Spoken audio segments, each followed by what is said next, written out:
अध्यक्ष महोदय, इन्हीं 543 लोकसभा क्षेत्रों में से महिलाओं को 33% आरक्षण क्यों नहीं दिया गया? अगर पद खोने का डर नहीं है तो कुछ लोग अपना पद खोलें। इसी में से SC ST का जो दर्जा है, SC ST में महिलाओं का आरक्षण 33% हो जाए, 1/3 आरक्षण हो जाए, OBC का भी उचित आरक्षण हो जाए, आज पारित हो सकता है। शुभ काम भी हो जाएगा, बेवजह प्रक्रियाहीन परिसीमन से देश का नुकसान भी नहीं होगा और काला टीका भी काम आ जाएगा।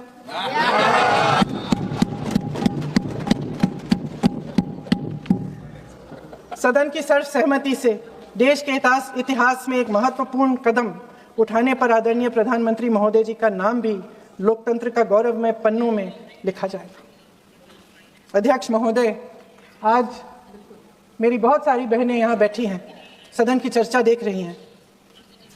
हम चाहे बड़े शहरों में रहती हों या छोटे कस्बों में, गांव में, चाहे पढ़ी लिखी हों, कभी भी सभागृह की गैलरी की चर्चा नहीं करते सदन में।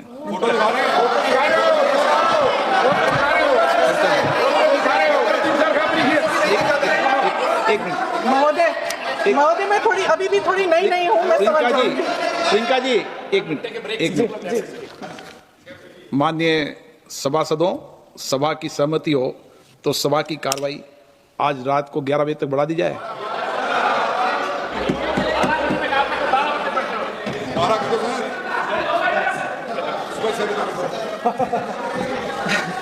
अध्यक्ष महोदय, हम चाहे बड़े शहरों में रहती हों या छोटे कस्बों और गांवों में, चाहे पढ़ी लिखी हों या हमने अवसरों की कमी का सामना किया हो, महिलाएं ही अपने समाज का बोझ अपनी दृढ़ता और मजबूत इच्छा शक्ति से अपने कंधों पर उठाती हैं। हम ही वह अथक कर्म शक्ति हैं जो हमारे राष्ट्र को आगे बढ़ाती हैं। दर्द और तकलीफें सहने की हमारी क्षमता असीम है। लेकिन अध्यक्ष महोदय, आज इस संसद में खड़े हुए मैं खास तौर से अपने पुरुष साथियों को याद दिलाना चाहती हूँ कि इस देश की महिलाएं निडरता पूर्वक जीवन के कठिन से कठिन परिस्थितियों में अपने हक के लिए लड़ना भी जानती हैं। घोर अंधकार से भरी रात में उठकर एक नई सुबह का दावा करना जानती हैं। इस देश की महिलाएं वे जबरदस्त सामूहिक शक्ति हैं जो इस देश के भविष्य को आकार दे रही हैं। इसलिए अध्यक्ष महोदय, आपके द्वारा मैं आदरणीय प्रधानमंत्री महोदय जी को ये कहना चाहती हूँ कि अगर वे इस ऐतिहासिक कदम को ईमानदारी से उठा रहे होते तो पूरा संसद इनके साथ एकजुट होकर इसे पारित करता। लेकिन देश की महिलाओं के नाम पर इस देश के बुनियादी ढांचे, इसकी अखंडता के साथ खिलवाड़ करने की कोशिश ने इस विधेयक का मकसद ही बदल डाला है। हमारी संसद को कमजोर करके अपनी सत्ता को कायम रखने की एक खोखली कोशिश साबित हुई है। आदरणीय प्रधानमंत्री महोदय जी, इस देश की महिलाओं का वाकई आप सम्मान करते तो उनका राजनीतिक इस्तेमाल न करते। यह आपकी हस्ती, आपके पद, उसकी गरिमा और आपके दायित्व के प्रतिकूल है। आपने ही कहा था कि भारत की हर नारी का ये हक है, उसका अधिकार है, किसी की मेहरबानी नहीं। आज नहीं तो कल उसे ये हक मिलेगा और इस हक को वे पूरी जिम्मेदारी से देश की अखंडता और एकता को बचाने के लिए इस्तेमाल करेगी। हम आपके इन तीनों विधेयकों का सख्त विरोध करते हैं। लेकिन अभी भी आप एक ऐसा निर्णय ले सकते हैं जो सर्वसहमति से इस सदन में पारित हो जाएगा और हमारे देश की हर नारी को अपनी असली शक्ति को धारण करने का मौका मिलेगा। मैं आपके द्वारा प्रधानमंत्री जी से अपील करती हूं कि मन बनाएं, साहस करें, सही निर्णय ले लें। हम सब उनके साथ खड़े रहेंगे। उनका वजूद देश के लोकतंत्र में उनकी भागीदारी और उनका महत्व तय करेंगे।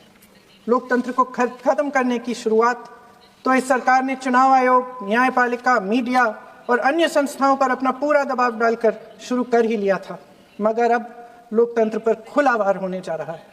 अगर ये विधेयक पारित होता है तो समझ लीजिए कि इस देश में लोकतंत्र खत्म हो जाएगा।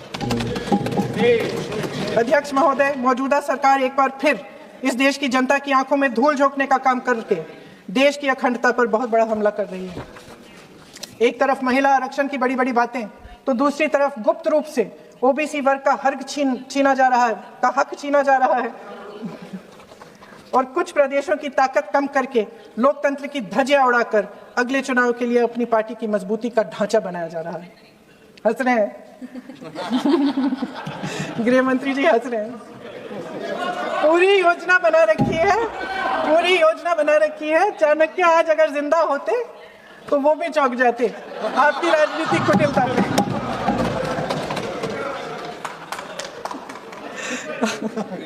इन्होंने पूरी योजना बना रखी है, हंस रहे हैं, सहमत है मेरी बातों से। अचानक प्रदेशों में चुनाव के दौरान सदन की बैठक बुलाओ, कोई सर्वदलीय बैठक मत बुलाओ।